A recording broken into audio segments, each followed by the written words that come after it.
Hey sis, I know it's been over 3 years since we last spoke, but I need a favor, so I'm just gonna come right out with it. You absolutely must come to mine and Valentino's wedding. Huh? Cassia, is that you? I'll send you the details later on, but for now, it's gonna be held at the Velvet Unicorn Hotel in Washington. I don't know your address, so just think of these messages as your wedding invite, okay? Why the heck would I come to your wedding, Cassia? This makes no sense. You seem to be forgetting that Valentino is my ex-husband. Why would I go to the wedding of the scumbag who cheated on me and watch him get married to the woman he cheated on me with? I'd rather have nothing to do with either of you for as long as I live, thanks. Honestly, how is it even possible that you think this is an acceptable thing to ask me? Are you doing it on purpose to try and upset me, or are you actually this dumb? Blah, blah, blah. When are you gonna stop crying over spilled milk, sis? Forget all that and come to the wedding. No way. Quit being so selfish and be happy for your baby sister. I know you know Mom and Dad aren't coming, which means if you don't come, none of my family will be there to watch me get married. Would you really do that to me, would ya? Sure, I know that.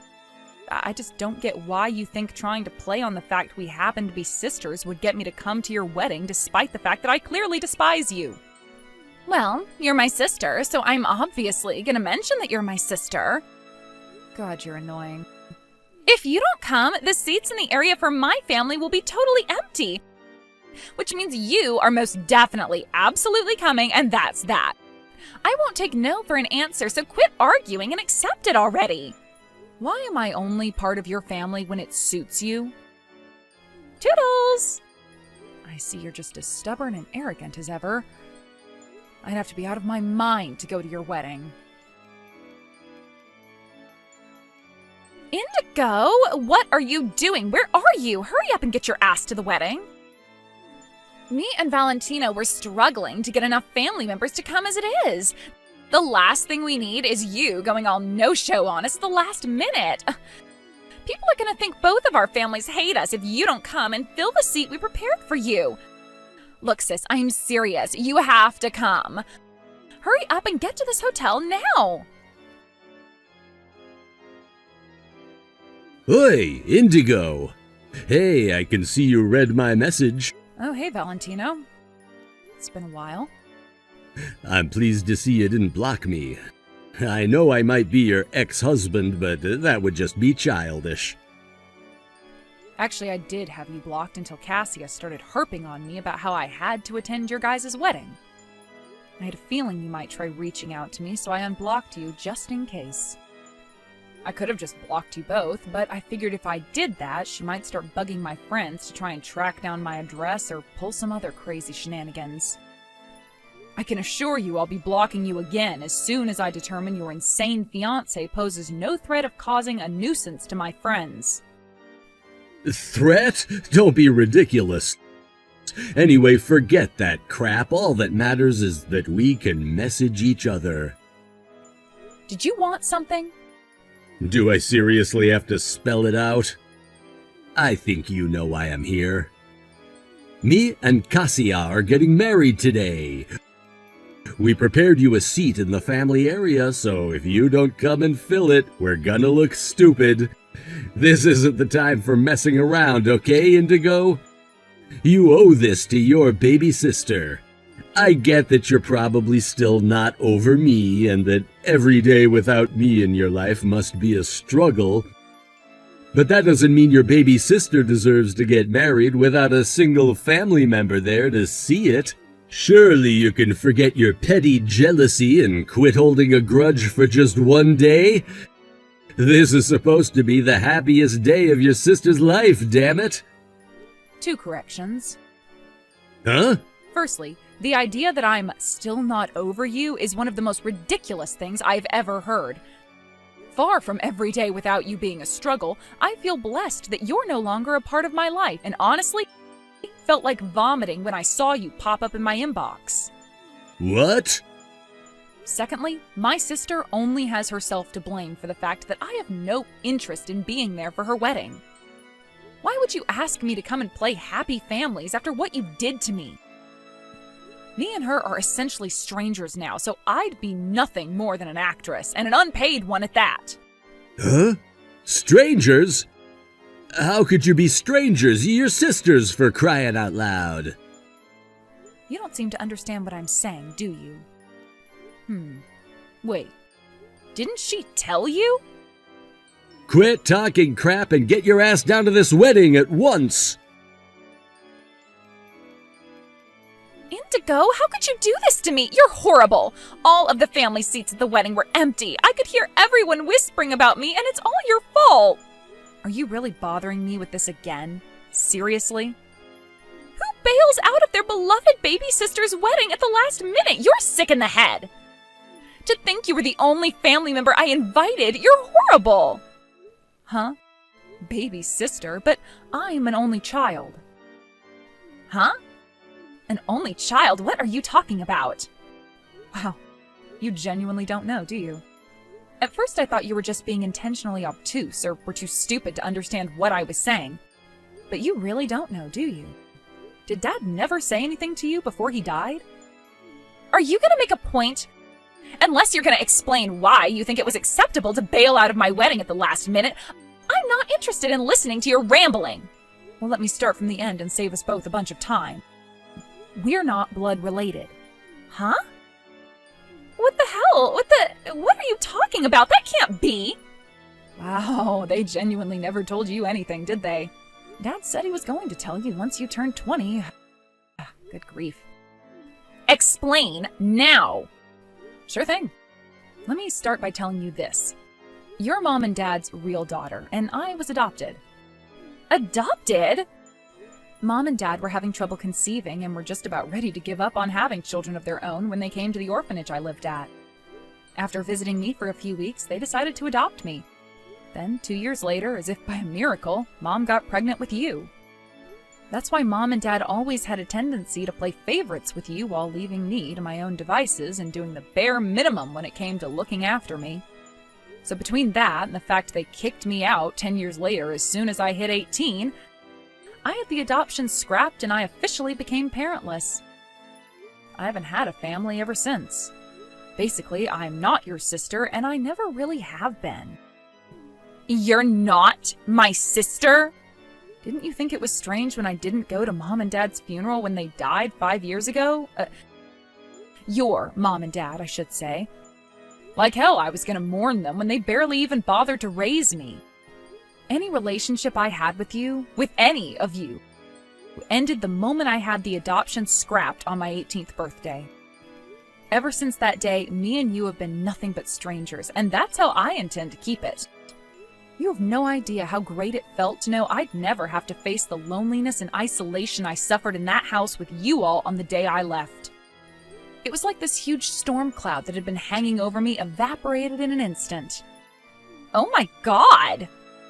Which is why it felt like being punched in the gut when you suddenly showed up again that day 3 years ago declaring you'd stolen my husband before receiving the news Valentino was divorcing me. I spent every waking hour of the whole 4 months we spent going through the divorce proceedings wondering what I'd done to deserve it.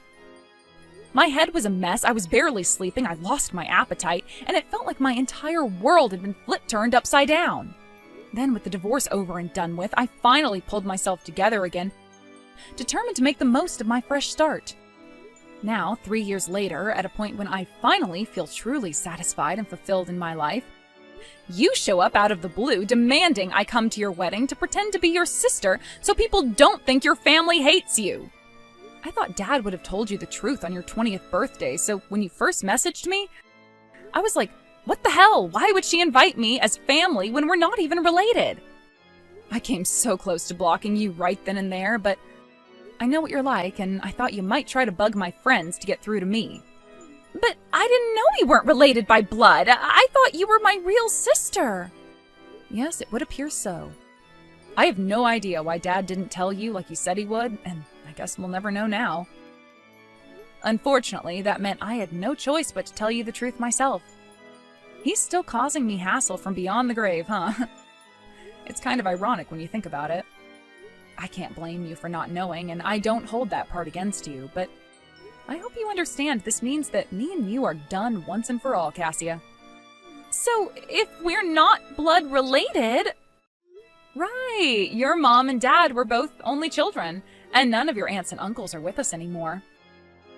I guess if you really tried, I don't know, maybe by using one of those family history tracking sites or something, you could probably find a distant relative, but you'd still be total strangers. And I doubt they'd go out of their way to come to your wedding on such short notice just to fill a frickin' seat. Oh my god, you're right, I have no one! There isn't a soul left in the world I can call family! I have nothing further to say. We are done here. Indigo, no! Goodbye. Indigo, are you there? Where are you? I need to know where you are, like, right now! Huh? Why are you messaging me again? Listen, me and Valentino got a divorce! Jesus, seriously? But it's barely been a week since you got married. I know that, but he... Well, that jerk was after my mom and dad's inheritance money all along! What? I don't know why, but he was convinced I inherited a bunch of money when they died 5 years back. It's like he had this wild idea stuck in his head, and no matter how many times I tried to set the record straight, he just wouldn't let it go. It got so ridiculous, I thought he was joking. But why would he think that? They were never particularly well off. I mean, they weren't poor either, but we hardly lived in the kind of house that wealthy people live in, and there were certainly no Ferraris in the driveway. Right, they did say they had a little more financial freedom after they kicked you out, but still, we were just an average middle-income household. It's not like they suddenly got rich after you left or anything. Nothing changed. And yet that asshole was dead set on them being secret millionaires or something. Actually, there was some inheritance, but it wasn't much. Really? I see. But no matter how many times I told him, he wouldn't believe me. He was convinced I'd inherited a bunch of money. The day after we got married, he said he was buying a new house and a Lamborghini and demanded I give him the money. Can you believe it? I mean, talk about jumping the gun. It was like he had this whole extravagant plan mapped out in his head before we'd even been married 5 damn minutes. When I asked what the hell he was talking about, he yelled at me. I know how much you inherited from your parents. Quit being such a goddamn tightwad. When I told him I didn't inherit enough to buy the new house and car, he flipped out, and so we got into a huge fight, and well, to cut a long story short, we got a divorce. Wow. Anyway, so that's what happened, which is why I was thinking of coming over to your place to live with you. Wow, are you kidding? There's no way that's gonna happen. I mean, it's literally impossible. Why? Oh, nothing's impossible if you try, Indigo. We're both totally alone now, right? It's not like we'd be staying together as sisters or anything. Just think of it as a room share type arrangement. Go on, sis. You know how convenient it would be. We could even start splitting the bills once I start making some money. That's not why it's impossible. It's impossible because I'm not in America anymore. Huh? I came to Malaysia on a work transfer. Initially, it was only supposed to be a 5-year stay. But I met a guy here. One thing led to another and, well, we fell in love. I converted to Islam and now we have 3 kids together. I'm gonna be in Malaysia for the rest of my life, Cassia. Oh my god, what the hell? No way! I don't know why I'm telling you this, but I ended up crazy sleep deprived after dealing with your messages when you woke me up in the middle of the night on the day of your wedding. Time zones can be a bitch. Oh my god, so you don't even live here anymore? Oh, this is bad, bad, bad. But this means I'm totally alone without a soul in the world to rely on. Oh my god. This sinking feeling in the pit of my stomach, what is it? I have no one to turn to, no one to lean on for support. No one I can even call a friend. Listen, Cassia, I'm not gonna pretend that doesn't totally suck for you, because it does. But even if I was still living in America, there's still no way I'd do a room share with you. Heck, you couldn't even pay me to. What? Why not? Do I seriously need to spell it out? Duh, I'm asking because I don't understand. I guess it's not such a surprise that someone with a tendency for destroying people's lives by stealing their husbands would also be totally lacking in self-awareness. Huh? What does that mean? Explaining it would be pointless. You have to think about this by yourself. Anyway, I think we're done here. We are?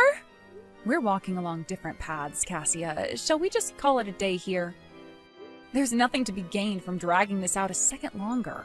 But you're my big sister! No, I'm really not. Indigo! Goodbye, my ex-sister. Indigo, are you there? Let's get married again.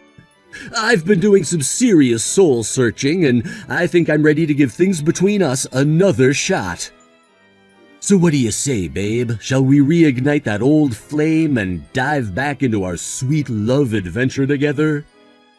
You see, babe, life's just not the same without you by my side. And I'm willing to do whatever it takes to make things right between us. Me and Cassia got a divorce. I live in Malaysia now, so I can't. Sorry. Malaysia? I'm here on a work transfer. I'm also married with 3 kids, so I'm probably going to be spending the rest of my life here. Which is why the whole remarriage thing is going to be, difficult. What? What the hell am I reading? I heard about the divorce from Cassia, and I'm pretty sure I more or less know how it went down. You did? Yep. So I'm sorry, hon, but this ain't gonna happen how you thought it would. Indigo! Kindly never message me again for the rest of your life. Thanks. After that, I received a series of updates on the whole Cassia and Valentino situation from an old friend back in the States. Apparently, the whole thing started to disintegrate when Valentino quit his job, thinking he was set for life, having just married a woman in possession of lavish amounts of inheritance money. Of course, me and you know that that money never existed. And it wouldn't be an exaggeration to say that hopelessly deluded serial cheater's world fell apart when he found out. Last I heard, he currently spends his days desperately looking for a job while the deadline on his overdue rent payments looms ever closer. As for my ex-sister Cassia, it turns out she was hoping Valentino would provide for her for the rest of her life, because she quit her job as soon as they started dating. Kinda ironic how they were both after each other for the same thing, huh? I heard from an old friend that they regularly bump into each other at the job center. And every time they do, security have to be called to separate their vicious fights, and more often than not, the cops end up being called. As my friend puts it, I don't see why they don't just stop being stubborn and go to a different job center. To be fair, she has a point. If they were genuinely done with each other, they'd stop, but I guess it really is like they say, misery loves company. These are just some of the philosophic musings I indulge in while reading my book, drinking my coffee and eating scones out on the sun lounger in my backyard in the scorching Malaysian heat.